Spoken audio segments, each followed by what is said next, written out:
आइए भगवान की कथा श्रवण करने से पूर्व इस मंगलमयी कथा को हम प्रारंभ करें। प्रेम से बोलिए जय श्री राधे। बोलिए भागवत महापुराण की, राजा रामचंद्र भगवान की, बोले द्वारिका नाथ की, धर्म की अधर्म का नाश हो, प्राणियों में सद्भावना हो, विश्व का कल्याण हो, गौ माता की, जय हो, संत समाज की, जय हो, भक्त समाज की, जय हो, आए हुए अतिथियों की, जय हो, कथा सुनने वालों की, जय हो, विप्र समाज की, जय हो। जय जय श्री श्री राधे, जय जय श्री राधे, जय जय श्री राधे। आइए भगवान को प्रेम से बुलाइए। एक दिन तू मेरी गली आ जाना, आ जाना, मेरा भी माखन खा जाना। एक दिन तो मेरी गली आ जाना, गाइए सभी लोग जय हो। आ जाना, मेरा भी माखन खा जाना। बोलो एक दिन तो मेरी गली आ जाना, आ जाना, मेरा भी माखन खा जाना। एक दिन तो मेरी गली आ जाना, आ जाना, मेरा भी माखन तो खा जाना। बोलो एक दिन तो मेरी गली आ जाना, आ जाना, मेरा भी माखन खा जाना। एक दिन तो मेरी गली आ जाना, गाइए जय हो। आ जाना, मेरा भी माखन तो खा जाना। हरि बोल। गज की पुकार,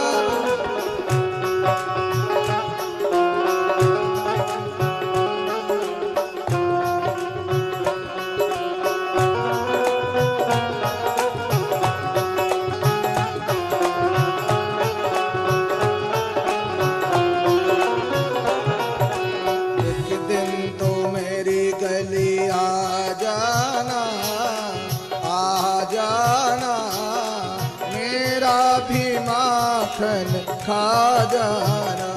वे मेरा भी जय हो। माखन खा जाना।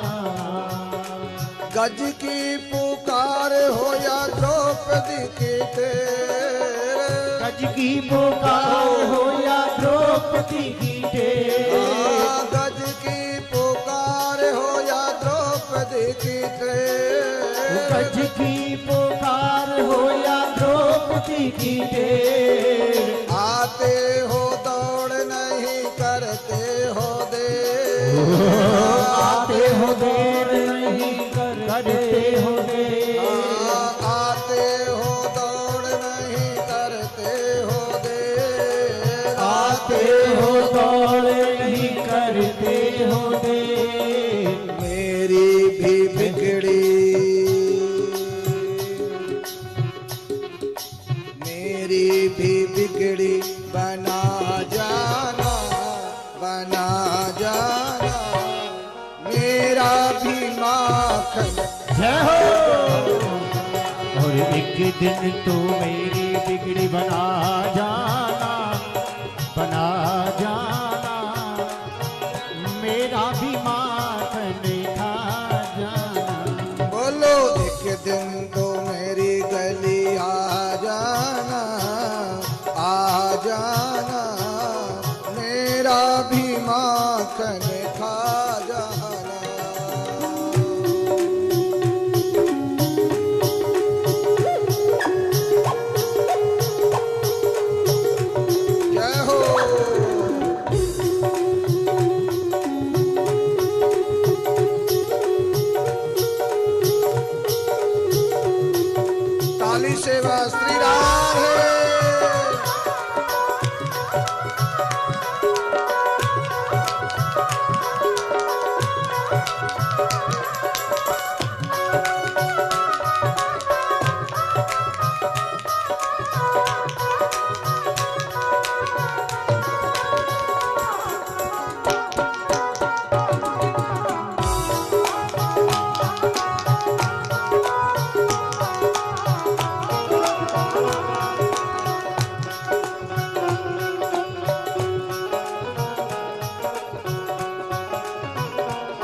आ जाना, आ जाना, मेरा भी माखन तो खा जाना। मानो मेरा घर वृंदावन से बड़ी दो, मानो मेरा घर वृंदावन से बड़ी दो, मानो मेरा घर वृंदावन से बड़ी दो, मानो मेरा घर वृंदावन से बड़ी दो। लेकिन तुम कान्हा आना जरूर, लेकिन तुम कान्हा आना जरूर, हाँ, लेकिन तुम कान्हा आना जरूर। जरूर। प्यारी सी बंसी,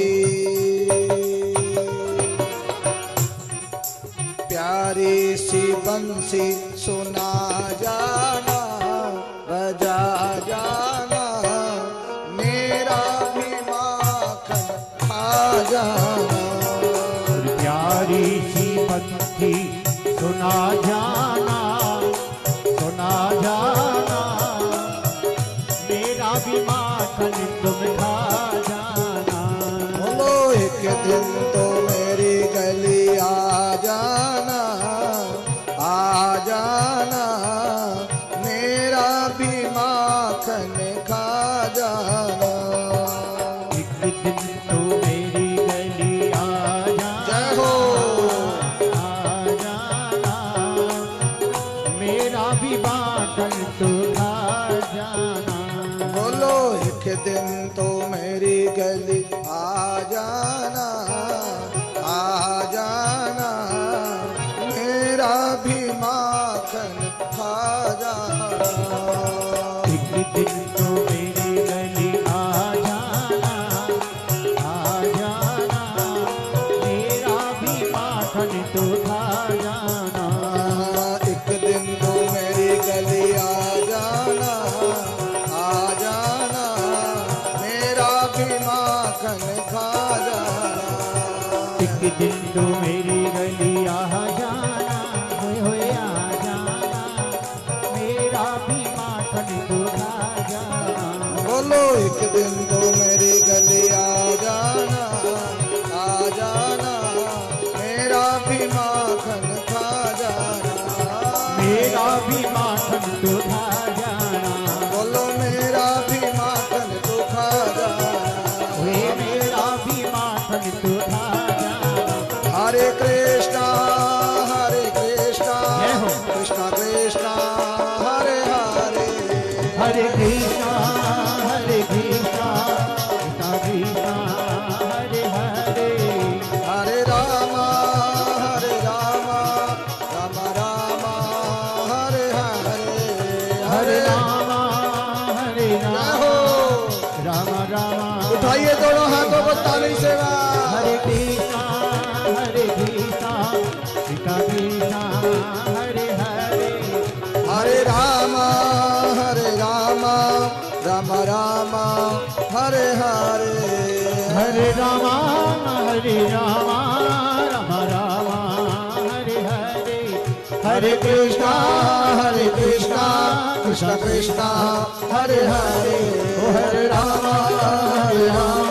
राम राम, हरे हरे, हरे कृष्णा, कृष्णा कृष्णा, हरे हरे, हरे राम,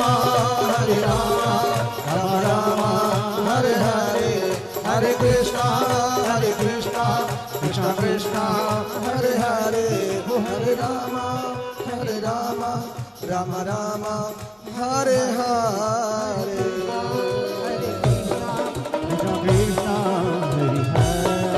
हरे हरे। अब प्रेम से बोलिए जय श्री राधे। तो भगवान का जन्म कहाँ हुआ? भगवान का जन्म हुआ था मथुरा में, रात्रि के 12 बजे, भादों का महीना, अष्टमी तिथि, रोहिणी नक्षत्र, दिन बुधवार, और रात्रि के 12 बजे मेरे लाला कन्हैया का प्रकट हुआ। अब देखिए, जब बाबा नंद ने ब्रजवासी ब्राह्मणों को जो है सुंदर यज्ञ करा रहे हैं, बाबा नंद ने 108 ब्राह्मणों को बुलाया। कितने? 108। और हमने तो यहां पे 21 ही बुलाए हैं महाराज, पसीने आ रहे हैं, बोलो जय श्री राधे। और बाबा नंद ने तो 108 बुलाए थे। 21 ब्राह्मण हैं और 5-7 वैसे हैं, मतलब एक टोटल 31 है। सबरे ब्राह्मण, कछु बजाने वाले, कछु गाने वाले, कछु स्वाहा करने वाले, कछु मंत्र बोलने वाले। 31 ब्राह्मण पसीने आ जाओ। सुबह 6 बजे लगते हैं और रात्रि के 9 बजे तक। बोलो जय श्री राधे।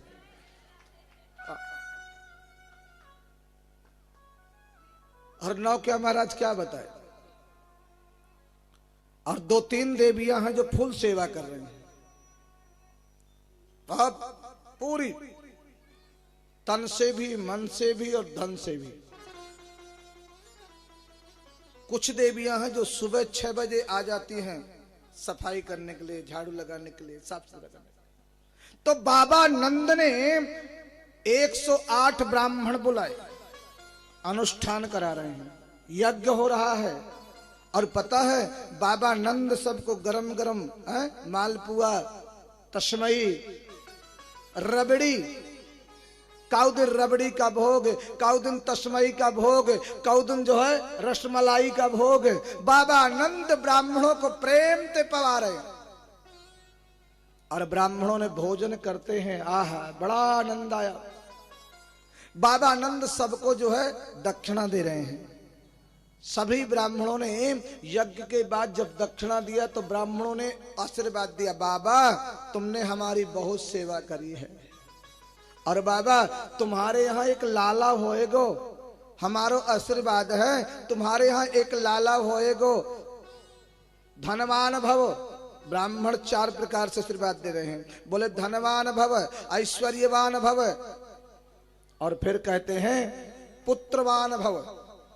बाबा नंद ने कहा, ब्राह्मण देवता आपने जो आशीर्वाद दे रहे हो ना, 2 आशीर्वाद तुम्हारे बिल्कुल सत्य हैं, लेकिन एक आशीर्वाद तुम्हारो सत्य ना हो गए। क्यों बाबा? आपने कहा धनवान भव, तो मेरे पास धन की कमी नहीं है। ब्रज 84 कोस में मेरे बारे में सब कोई जानता है। और आपने कहा ऐश्वर्यवान भव, तो मेरा नाम ब्रज 84 कोस में मेरा नाम है। लेकिन एक तुमने आशीर्वाद दिया, दो आशीर्वाद आपके बिल्कुल सत्य है। तीसरा जो आपने आशीर्वाद दिया कि पुत्रवान भव, विप्र देवता 85 वर्ष के है गए, अभी तक न तो लाला हुआ न लाली भई, एक भी लाला ना भयो। ब्राह्मण ने कहा, बाबा तुम चिंता मत करो, तुम्हारे यहां लाला जरूर होएगो, हमारो आशीर्वाद है बाबा। बाबा नंद ने प्रणाम किया और सभी 108 ब्राह्मणों ने आशीर्वाद दिया। और भगवान कहते हैं, मैं सबकी वाणी झूठी हो सकती है, लेकिन विद्वान ब्राह्मण, वेद पाठी ब्राह्मणों की वाणी कभी असत्य नहीं होती है। ब्राह्मण जो श्रद्धा से कह दे, जो आशीर्वाद दे दे, उसे सिरोधार होना चाहिए। वृथा न हो ये देव ऋषि वाणी, जो वेद पाठी ब्राह्मण हैं, जो झूठ नहीं बोलते, जो संध्या वंदन करते हैं, जो अपने हाथों से रोटी बना करके पाते हैं, जो जमीन पर शयन करते हैं, नित्य त्रिकालदर्शी, गायत्री मंत्र का नित्य जपने वाला ब्राह्मण यदि अपनी वाणी से आपको कहता है पुत्रवान भव, सौभाग्यवती भव, ऐश्वर्यवान भव, उसकी वाणी सत्य होगी, कभी असत्य नहीं हो सकती। भगवान कहते ब्राह्मणों मुखमासी। आशीर्वाद देकर के ब्राह्मण गए, और जैसे ब्राह्मण चले गए, यहां पृथ्वी पर भार पाप ही पाप होने लग गए। कंस ने सबको मना कर दिया, कोई हवन नहीं करेगा, कोई यज्ञ नहीं करेगा, कि यज्ञ विष्णु का रूप है। और जो यज्ञ करते हैं, जो कथा सुनते हैं, वो भगवान के प्रिय होते हैं। पृथ्वी में भार बढ़ गया, देवता परेशान रहने लग गए। माता पृथ्वी ने गौ का रूप धारण किया और गौ का रूप धारण करके विधाता ब्रह्मा के पास पहुंचे। विधाता ब्रह्मा ने सभी देवताओं को एकत्रित किया और सभी देवता एकत्रित होकर के भगवान को पुकारने लग गए। गोविंद, पृथ्वी ने कहा मेरे ऊपर बहुत भार है, यदि इसी प्रकार से लोग पाप करते रहेंगे तो मेरे में जो अन्न होता है, जो अन्न आदि खाने की जो वस्तु प्रकट होती है, आने वाले कलयुग में ये खाने की पृथ्वी में से जो प्रकट होता है वो भी कम हो जाएगा। पहले कितना अन्न हुआ करता था, हर वस्तु पृथ्वी में है, लेकिन इसमें यज्ञ होना कम हो गए। अब यत्र तत्र यज्ञ सुनाई पड़ते और यज्ञ से माता पृथ्वी प्रसन्न रहती है। माता पृथ्वी पर यज्ञ होना चाहिए। और जैसे भगवान को पुकारा गया, गोविंद से प्रार्थना किया गई और गोविंद ने आकर कहा मैं जरूर ब्रज में जो है बाबा नंद के यहाँ देवकी वसुदेव का पुत्र बन करके आऊंगा और पृथ्वी का भार उतारूंगा। आप लोग सभी जो है निश्चिंत हो जाइए, मैं कुछ ही दिन में आकर के पृथ्वी में सभी दुष्टों का संहार करूंगा और भूमि का भार उतारूंगा। विप्रधेन सुर संतहित लीन मनुज अवतार निज इच्छा निर्मित तनु माया गुण गोपाल। देवता लोग जाने लग गए तो विधाता ब्रह्मा ने कहा कहां जा रहे हो? बोले बस भगवान ने आशीर्वाद दे दिया, अब भगवान आएंगे तो दुष्टों का संहार करेंगे। तब विधाता ब्रह्मा ने कहा भगवान दुष्टों के लिए नहीं आते हैं, भगवान संतों के लिए आते हैं, गौ ब्राह्मण के लिए आते हैं, पृथ्वी का भार उतारने के लिए आते हैं। लेकिन उसमें भी कंस जैसे, शिशुपाल, दंतवक्र, हिरण्यकश्यप आदि जो बड़े बड़े दैत्य रास्ते में आते हैं, भगवान उनको सफाया भी कर देते हैं। और वास्तव में भगवान का जो प्रकट होता है तो गौ ब्राह्मण के लिए होता है, पृथ्वी का भार उतारने के लिए होता है। तब विधाता ब्रह्मा ने सभी देवताओं से कहा नहीं, हम लोग सभी भगवान की सृष्टि में सहयोग करें, भगवान की लीला में साथ दें। बोले फिर क्या करें? वही कोई मनुष्य बनिए, कोई संत बनिए, कोई वृक्ष बनिए, कोई बंदर बनिए, नाना प्रकार की योनि में चल करके ब्रजमंडल में सब प्रकट हो रहे हैं। ऐसा आदेश किया और जब ऐसा आदेश किया सारे देवता प्रसन्न से प्रफुल्लित हो गए और धीरे धीरे धीरे धीरे भगवान की आने की वो प्रतीक्षा कर रहे हैं। धीरे धीरे वो भादव का महीना आया और वो भादव के महीना में अष्टमी तिथि आई। अष्टमी तिथि वाले दिन जैसे नंदरानी को जो है आज यहां बाबा जो नंद हैं गौशाला में बैठ करके भजन कर रहे हैं। भगवान ने तो वरदान दिया था लेकिन अभी तक भयो नहीं है, पतो नहीं कब होएगो, अभी तक लाला नहीं भयो। और जैसे नंदरानी को, सुनंदा को पता चला कि मेरे भाभी के यहाँ कछु होने वालो है, आपने देखा होगा जब भाभी के बालक होता है तो सुनंदा जो नंद होती है वो 1 महीने 2 महीने पहले आ जाती है। क्यों? बाबा नंद की जो बहन है उसका नाम है सुनंदा और उन्होंने सोचा कि भाभी के भैया के यहाँ भाभी के लाला होगो तो 9 लाख हार मिलेगा, बहुत सारा धन मिलेगा। सुनंदा ने मन में विचार करके ऐसा सोच करके भाभी ने तुरंत बुला लिया और भाभी ने सोचा, भाभी ने पुनः सोचा कि चलो जब कोई लाला होएगो तो ननंद को तो देना ही पड़ता है, ऐसा करो कि 1 आध महीना पहले से बुला लो ताकि सेवा भी करेगी, देना तो है ही है, काम काज क्यों ना करा ले। और ननंद सब, एक तो जब बाबा नंद की जो बहन है ये तो है सुनंदा और बाकी सब जगह होते ननंद। जो भाभी को न ननदे दे वही का नाम है ननंद। भाभी की चुगली तुरंत मां से लगाना और मां की चुगली भाभी से लगाना। नंद का काम होता है चुगली लगाना। ननंद जो ननदे न दे वही नाम तो ननंद है, लेकिन सुनंदा ऐसी नहीं है। परम सुंदर है सुनंदा। और आज आई बात आई और भाभी थी बोली भाभी यदि कोई बात हो तो मुझको बता देना। आ गई। जब अष्टमी तिथि आई रात्रि के 8 बज गए, अभी तक कुछ नहीं भयो। बाबा नंद ने कहा बहन अगर कोई बात हो तो बता देना, मैं गौशाला में भजन कर रहा हूं। बाबा नंद गौशाला में बैठे हैं और भजन कर रहे हैं। अभी तो भयो ना आए, अभी तो भयो ना आए। मैं 85 वर्ष का है गयो, अभी तक तो भयो ना आए। पतो ना आए कब होएगो। ऐसे ही भजन करते करते करते करते रात्रि के 10 बज गए। और जैसे ही 10 बजे तो सुनंदा को नींद आने लग गई और बोली भाभी मैं थोड़े आराम कर लूं। आराम करने का बहाना किया तो ऐसी नींद आई कि खर्राटे भर के सो गई। और जैसे ही 11 बजे तो नंदरानी को भी नींद आ गई, वो भी सो गई। 11:30 बज गए, अभी तक कुछ पता नहीं है। जैसे ही 12 बजने से 5 मिनट पहले भगवान ने आदेश किया और मेरे कन्हैया ने योग माया से कहा योग माया ब्रज में जाओ।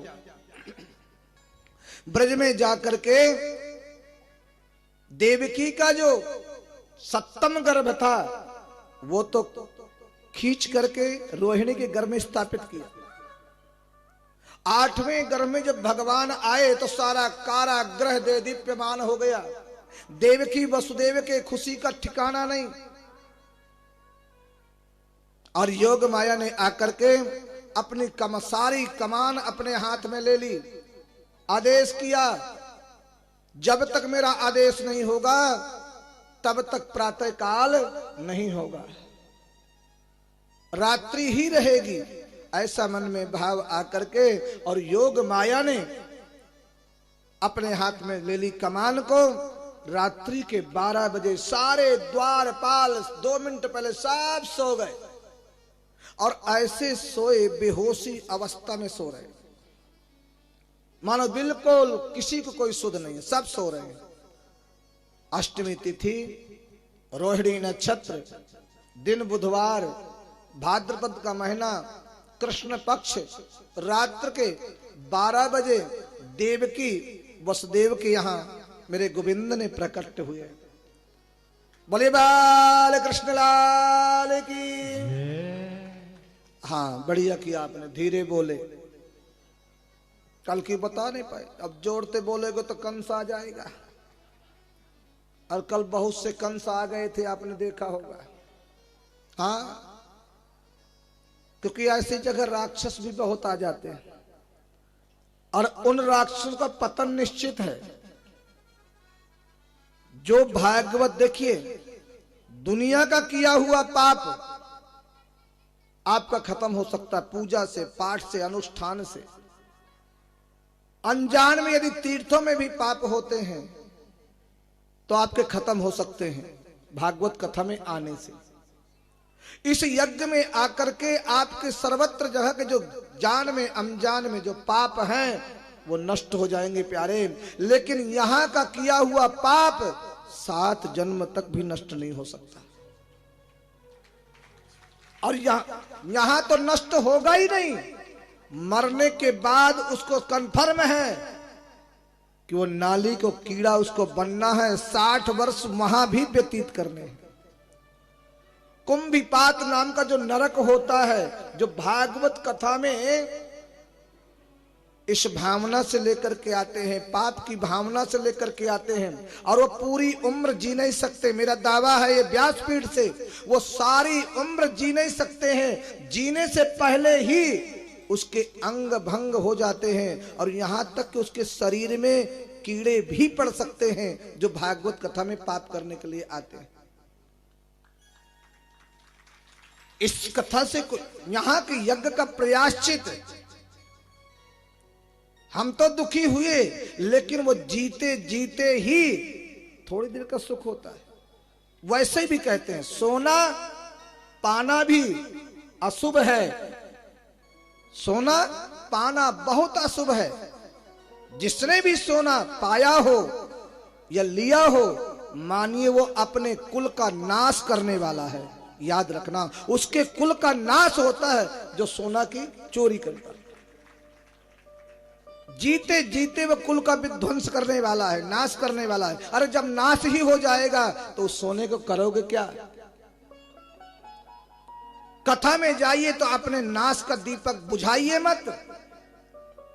वंश का दीपक नाश हो जाता है। भागवत कथा में, यज्ञ की कथा में यदि हम चोरी करते हैं या सोना पाते हैं या किसी वस्तु को अपने पास रख लेते हैं पराये हस्त का, याद रखना। और जिन्होंने यदि किया है, देखना वो अपने परिवार का नाश करने के लिए तुला हुआ है और उसका नाश हो जाएगा। क्यों? इतना बड़ा यज्ञ हो रहा है और इस यज्ञ से, और वो कुछ नहीं करेगा, सुरापान करेगा, पाप तो उसने किया लेकिन परिवार का नाश हो जाएगा। देखते देखते नाश हो जाएगा। आज नहीं, 2 साल बाद, 2 साल बाद में, 5 साल के बाद नाश जरूर होना है उसका। नाश का मतलब कोई चिराग जलाने वाला नहीं होगा, कोई दीपक जलाने वाला नहीं होगा। भगवान की कथा में याद रखना, यज्ञ नारायण की कथा में यदि तुम्हें कोई वस्तु मिलती है उसे प्रेम से वापस कर देना चाहिए। और यहां तक कि हाथ जोड़ करके उसको वापस कर रहे, महाराज मुझे प्राप्त हुई है, तुरंत उसको वापस करना चाहिए। भागवत कथा का अपराध कहीं नष्ट नहीं होता। इसलिए भगवान का मथुरा में प्रकट हुआ सज्जनों, देव की वसुदेव का खुशी का ठिकाना नहीं रहा। और जैसे 8वें गर्भ भगवान मेरे प्रकट हुए, योग माया ने 8वें गर्भ को जो है 7म गर्भ का रोहिणी के यहां स्थापित किया। 8वें में भगवान जब आए, मेरे भगवान चतुर्भुज रूप लेकर के मां देवकी के सामने प्रकट हुए। देवकी वसुदेव ने भगवान से स्तुति किया, प्रभु इतनी बड़ी झांकी को कैसे छुपाएंगे? भगवान शंख चक्र गदा पद्म लेकर के आए थे। आज मैया देवकी ने कहा, भगवान कहते मैया आपने मुझे पुत्र के रूप में मांगा था तो हम पुत्र बनकर के आ गए हैं, आप हमको बेटा कह दो, मैं आपको मां कह दूं। मैया देवकी ने कहा, मैंने आपको पुत्र के रूप में मांगा था और बेटा जो होता है वो छोटा होता है, और तुम तो 7 फुट के बन के आए हो, शंख चक्र गदा पद्म लेकर के आए हो। लोग क्या कहेंगे? राम राम राम राम, 7 फुट का बेटा हुआ है, शंख चक्र गदा पद्म लेकर के बेटा हुआ है, आप मेरे बेटा बन के आए हो या मेरी हंसी उड़ाने आए हो? कन्हैया ने कहा, मैया हम जहां भी जाते हैं सो ऐसे ही चले जाते हैं। कैसे? अब बताओ, आपके 6 पुत्रों को मार दिया, 7 पुत्रों को कंस ने मार दिया, और यदि कंस मामा अभी दौड़ते चले आएंगे तो मैं अगर छोटा बन के आता तो मैं कैसे बचा पाता? और इस समय यदि कंस आएगा